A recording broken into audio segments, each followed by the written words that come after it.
Hello everyone, আজকে আমার ভিডিওটা তাদের জন্য যারা নতুন নার্সিং জয়েন করেছো বা যারা এখনও জানো না ইনসুলিন কীভাবে রেডি করতে হয়, কীভাবে প্রিপেয়ার করতে হয় পেশেন্টকে দেওয়ার জন্য।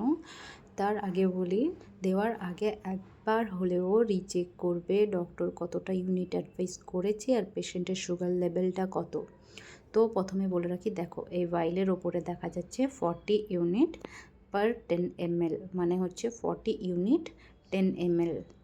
তো এখন এই এই ইনসুলিনটা দেওয়ার জন্য আমরা ইউজ করব শুধুমাত্র 40 ইউনিটের যে সিরিঞ্জ থাকে ওটাই। দেখো এখানে দেখো দুটোই রাখা আছে, ভালো করে দেখে নাও, এটাই ব্যবহার করা হবে।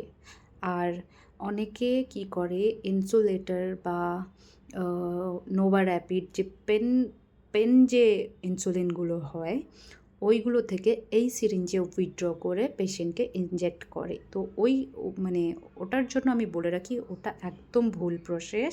ওটা করতে যাবে না, পেশেন্টকে কম ডোজ না তো হাই ডোজ হয়ে যায়, ওটা পেশেন্টের সুগার লেভেলের জন্য অনেকটাই ক্ষতিকর।